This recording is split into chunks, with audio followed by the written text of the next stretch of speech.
আম্মাজান আয়েশার সাথে ঝগড়ার পর আম্মাজান আয়েশাও রাগ, আল্লাহ রাসূল সাল্লাল্লাহু আলাইহি ওয়াসাল্লামও রাগ। এখন রাগ মিটানোর দরকার আছে না নাই? আল্লাহ রাসূল সাল্লাল্লাহু আলাইহি ওয়াসাল্লাম বললেন, আয়েশা চলো মিটমাট করে ফেলি। সুবহানাল্লাহ কইবেন না? চলো মিটমাট করি। তো কারে ডাকবো মিটমাটের জন্য? ওমর রে ডাকি। আম্মাজান আয়েশা বলে, না, ওমর গলিব, ওমর খুব মেজাজ ওয়ালা, আমার ডর লাগে। তোমার আব্বারে ডাকি। আব্বারে ডাকেন। খুশি হয়ে গেছেন আম্মাজান আয়েশা রাদিয়াল্লাহু। আবু বকর রাদিয়াল্লাহু চলে আসলেন, দাঁড়ালেন। এবার বিষ্ণু সাল্লাল্লাহু আলাইহি ওয়াসাল্লাম বললেন, তাতাকাল্লিমিন আও আতাকাল্লাম, কি ঘটছে আমাদের মাঝে, তুমি বলবা না আমি বলবো? আম্মাজান আয়েশা বললেন, তাতাকাল্লামু আনতা ওয়ালা তাকুল ইল্লা হাক্কান, আপনিই বলেন, তবে সত্য ছাড়া মিথ্যা বলেন না। আবু বকর রাদিয়াল্লাহু তাআলা আনহু শুনে রেগে গেলেন, কি এ কেমন কথা তোমার?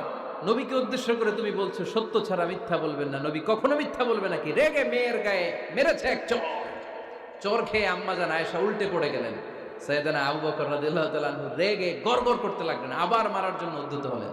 আম্মাজান আয়েশা রাদিয়াল্লাহু তাআলা আনহু বাঁচার জন্য এবার বিশ্বনবীর পিছনে যে আশ্রয় নিলেন। সুবহানাল্লাহ পড়বেন না? বিশ্বনবী সাইয়েদনা আবু বকরের সামনে দুই হাত মেলে ভেবে দাঁড়িয়ে গেলেন। আল্লাহর হাবিব যখন আম্মাজান আয়েশাকে বাঁচানোর জন্য দুই হাত উঁচু করে দাঁড়িয়ে গেলেন, সাইয়েদনা আবু বকর থেমে গেলেন। সাইয়েদনা আবু বকর এই পরিস্থিতি দেখে ঘর থেকে বের হয়ে ঘরের বাইরে দাঁড়ালেন। এবার আল্লাহর রাসূল সাল্লাল্লাহু আলাইহি ওয়াসাল্লাম আম্মাজান আয়েশাকে তুললেন, বললেন, ইয়া আয়েশা কাইফা রাআইতিনি আনকাসতুকি মিনার রাজুল, দেখলা নাকি কেমন করে আমি তোমার বাবার হাত থেকে তোমারে বাঁচালাম? আজকে আমি যদি সামনে দাঁড়িয়ে না বাঁচাতাম, তোমার বাবা তোমারে একেবারে মেরেই ফেলতো। সুবহানাল্লাহ পড়ে। দেখছো আয়েশা, আমি বাঁচাইলাম তোমারে, আমার সাথে ঝগড়া করো, আমি বাঁচাইলাম। এই কথা শুনে আম্মাজান আয়েশা রাদিয়াল্লাহু তাআলা আনহা লজ্জায় পড়ে হেসে দিলেন। সুবহানাল্লাহ পড়বেন না? এত আস্তে সুবহানাল্লাহ। লজ্জায় হেসে দিলেন। বিষ্ণু ঈসা ইসলাম এবার হেসে দিলেন।